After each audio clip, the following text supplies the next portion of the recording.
Hey class, happy Wednesday here. Right, this is going to be day 2 of week 6 here. We're going to continue with simplifying radicals here. So if you had trouble with yesterday's lesson, all right, make sure you're reaching out to me so I can kind of review that with you, all right? So today is going to kind of incorporate the same sort of skills that we learned yesterday, plus a little bit more, okay? So here we go. All right, so this is going to be day 2, more with simplifying radicals. All right, so as we learned yesterday, right, our multiplication property of square roots say if we have a square root, I can break it up into two numbers, right? Two factors of whatever expression or whatever number it started with, all right? And I can also work the other way around too, right? I can take two radicals and I can multiply them together to make one radical. All right, so this is kind of like a two-way street. All right, so here we go. All right, so here are kind of the general rules and steps for multiplying radical expressions. Okay, so again, we're going to multiply numbers outside of the radical together, and we're going to multiply numbers inside the radicals together. All right, so numbers inside can go together and numbers outside can go together. All right, so outside numbers can be multiplied. I'm going to try to use those blue for those. And inside numbers can be multiplied together. I'm going to try to use red for those. All right, and then we're going to follow the kind of the steps for simplifying radicals by finding that largest perfect square factor of that number. All right, so and then in this example again, right, I have the square root of 32 and I need to simplify that. Right, so I want to find the largest perfect square factor of 32. All right, I'm going to break up that radical expression into the product of a perfect square and another factor. Right, so I'm going to take that number 32, and that's why I'm breaking up into the square root of 16 times the square root of 2, because 16 is that largest perfect square factor of 32, and 2 is the other factor that multiplies back to get you 32. All right, so once you break that up, then you want to simplify the square root of the perfect square, all right, which is the square root of 16 is 4, and leave any factor that is not a perfect square inside the radical, right? So that rad 2 just stays as rad 2. So your simplified expression is going to be 4 rad 2. All right, and again, here's kind of that list of those perfect squared numbers, all right, that we're looking for when we break up a radical expression. All right, so we're looking for a 4, 9, 16, 25, 36, 49, 64, 81, 100, 121, and 144, right? So we need to find these numbers as a factor of our radical expression. All right, so again, our directions here say to simplify the following radical expressions completely. All right, when you completely simplify, that means there are no more perfect square factors. All right, so example 1 here. All right, I'm going to look for any outside numbers. Well, I don't have any outside numbers, right? I have the square root of 3 times the square root of 6, right? Those are both considered inside the radical. All right, so my inside numbers could just multiply together. So I can take the square root of 3 and I can multiply it with the square root of 6. And when I multiply those together, you get the square root of 18. All right, so now that I have my square root of 18, now I'm going to break that up into two numbers. All right, again, I'm going to break it up into the product of a perfect square and another factor. All right, and to find that perfect square, I'm just going to try dividing 18 by 16, by 18 by 9, and then 18 by 4, right? And see which one of these numbers goes into 18 evenly, right? Which one of these numbers is a factor of 18? Well, if I divide 18 by 9, I'm going to get 2. So this means my square root of 18, I want to break up into my perfect square number, which is the square root of 9, times the other factor, which is going to be 2. And now I can take my square root of 9 and make that a 3. And my rad 2 stays as a rad 2 because it is not a perfect square factor. So I get 3 rad 2. All right, in example 2, I have the square root of 2 times the square root of 10. Again, I don't have any numbers on the outside, so I'm just going to multiply my inside numbers. So I get a rad 2 times a rad 10 is a rad 20, right? Because 2 times 10 is 20. All right, now that I have the square root of 20, now I'm going to break this apart. Okay, I'm going to break it up into a perfect square factor times another factor. All right, so to find that perfect square factor, I'm just going to simply divide it by these numbers up here, right? I'm going to try, well, 25 is too big. That's not going to divide into 20. So then I try 16. Well, 20 divided by 16 does not come out even. 20 divided by 9 does not come out even, but 20 divided by 4 does. And that is 5. So then I'm going to take this square root of 20, and I'm going to break it up into the square root of 4 times the square root of 5. And my square root of 4 is that perfect square, so that is going to simplify, right? The square root of 4 simplifies to 2. My rad 5 is not a perfect square, so it stays inside the radical, and my final simplified solution is 2 rad 5. All right, so why don't you guys try number 3, right? Multiply those two radicals together, and then break it apart, and let's see what you get for your simplified answer. All right, how did we do here? All right, so again, we only have two inside numbers, so I'm going to multiply those together. So my rad 5 times my rad 12 should give us a rad 60, or square root of 60. All right, now I can break up this square root of 60 into two numbers. All right, I can break it up into two factors here. All right, so again, I'm going to look at this list and start working up high and then going down low. Okay, so, well, 64 is bigger than 60, so that's not going to divide in there. All right, so then I'll try 49. Well, 60 does not go into 49 evenly. All right, so then I try 36. Well, 60 divided by 36 does not come out evenly. So then I tried 25. Well, I know 25 doesn't go into 60. I can do 60 divided by 16. Right, 60 divided by 16. Nope, that doesn't come out evenly. And how about, well, I know 60 doesn't go into 9 evenly. All right, so let me see if 60 divides into 4. Well, 60 divided by 4 gives me 15. All right, so that's the square root factors I'm going to use. My perfect square factor is 4 times the other factor is 15. So now I can take my square root of 4 and simplify that to 2. And my rad 15 just stays a rad 15. All right, so hopefully this is starting to make a little more sense, right? If you were kind of stuck yesterday or confused, hopefully today this kind of makes more sense. All right. So let's move on to the second page here. All right. So example 4, again, I only have numbers on the inside here, right? So I have a rad 2 times a rad 8. And that gives me a rad 16. Wait a second, 16, that is a perfect square number. There it is. Yep, 16 is a perfect square number. And the square root of 16 is just 4. So that's my simplified answer is 4.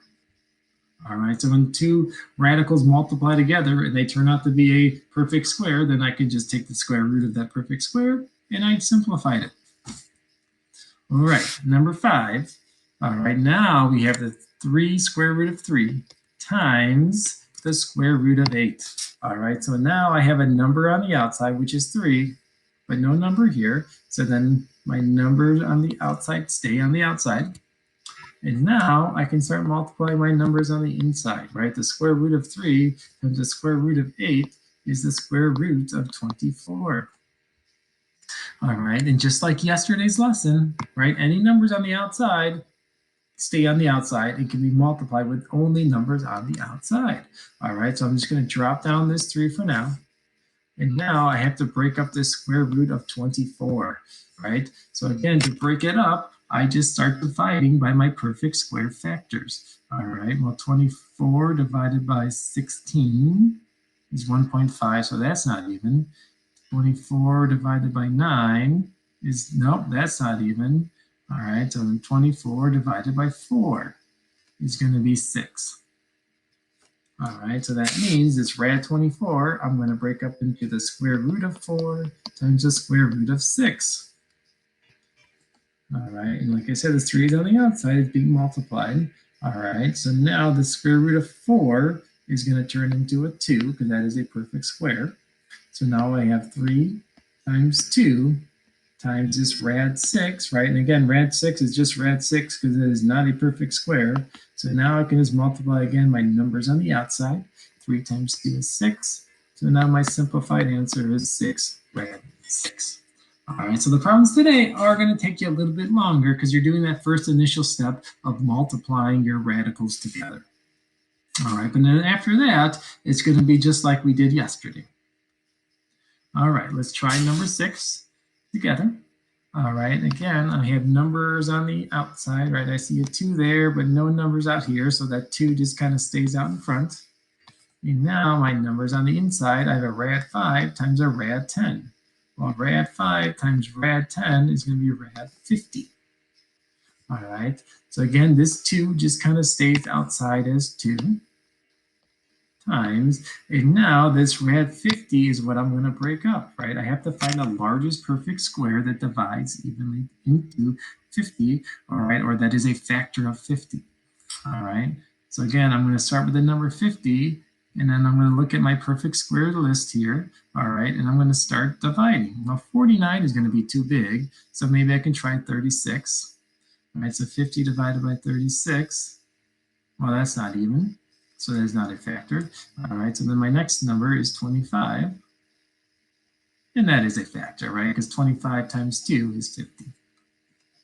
So now I'm going to take this rad 50, and I'm going to make it rad 25 times rad 2. And now rad 25, that is my perfect square, right? So that's going to turn into a 5. This 2 stays out in front. So now I have 2 times 5 times this rad 2. And now I can simplify, right? 2 times 5. Those are just numbers on the outside. They can be multiplied together. That gives us 10. And this rad 2 stays as a rad 2 because 2 is not a perfect square, right? 2 is 2. There is no perfect square that is a factor of 2. All right. Let's add a couple more here. All right. We're going to try number 7 together. All right. We have 2 rad 3 times 3 rad 11. All right, so this time we have 2 numbers on the outside. All right, so we're going to start by multiplying those numbers on the outside together, right? Any numbers on the outside can be multiplied together. So 2 times 3 gives me 6. And now I'm going to take my numbers inside the radical, and I'm going to multiply those together, right? A rad 3 times a rad 11 is a rad 33. All right, so now I take my rad 33 and I have to try to find a perfect square factor of 33. All right, so again, here's my list of numbers that I can start dividing by. Well, 36 is too big, so I can start with 25, then try 16, then try 9, and then try 4. All right, so I'm going to take 33, and I'm going to divide it by 25. Well, that doesn't work. I'm going to take 33, and I'm going to divide it by 16. Nope, that's not even. I'm going to take 33, and I'm going to divide it by 9. That has to work. Nope.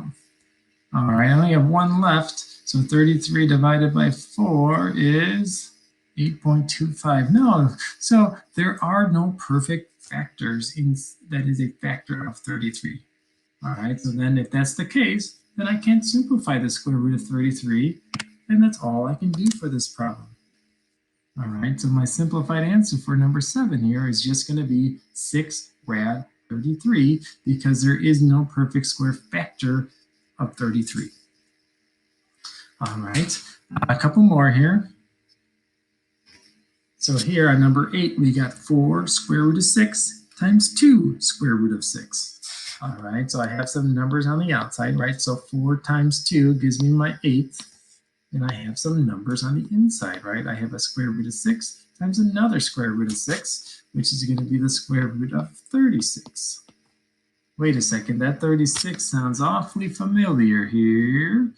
Let me look at my list here. Ah, I see it right there, right? 36 is a perfect square factor. All right, that means I can totally simplify the square root of 36, and I don't need to break it down. All right, so the square root of 36 just turns into a 6. All right, and this number 8 is on the outside, and they're being multiplied together. Well, I can totally multiply 8 times 6. All right, 8 times 6 will give me 48. And that's my simplified solution for number 8. All right, so sometimes when you multiply these radicals together, they turn into a perfect square number. All right, and when they are a perfect square number, then I can totally take the square root of it, and there is no more radical. All right, why don't you guys try number 9 on your own? Pause this video, and let's see what you get. All right, here we go. All right, so we have a 5 on the outside. We have a 2 on the outside, so I can multiply 5 times 2, which will give me 10. I have the square root of 7 times the square root of 8. Well, 7 times 8 is 56, so this turns into the square root of 56. All right, so now I have my square root of 56 that I need to break up, right? I need to break it up into a perfect square number times another factor. All right, and my 10, right, the 10 just kind of drops down here. All right, so 56, I got to find a perfect square factor if there is one inside of 56. All right, and again, here's my list here. These are the numbers that I can only use. All right, well, 56, I think 49 is too big. All right, so I'm going to start with 36 and kind of work down here. All right, so 56 divided by 36. Nope, that doesn't work. All right, 56 divided by 20. Well, I know 25 is not going to work. All right, 56 divided by 16, maybe. 3.5, no, close, but it needs to be a full number, right? No decimals. All right, so 56 divided by 9. Ooh, that's not it. All right, I got one more to try here. 56 divided by 4. Ah, there it is, 14, right? So 4 and 14 are my factors that I'm going to use because that 4 is a perfect square factor. So I'm going to break up my rad 56 into the square root of 4 times the square root of 14. All right, and now my square root of 4 is this perfect square, right? So that's going to turn into 2. I bring this 10 times 2 down times my rad 14. Right, numbers on the outside can just always be multiplied together, right? 10 times 2 gives me 20, and this rad 14 just stays as a rad 14. So hopefully you got something close to that, if not exactly that. All right, so again, we have a little practice worksheet for you guys just to do more problems, all right? The only way you get better at simplifying radicals is by doing more problems on simplifying radicals.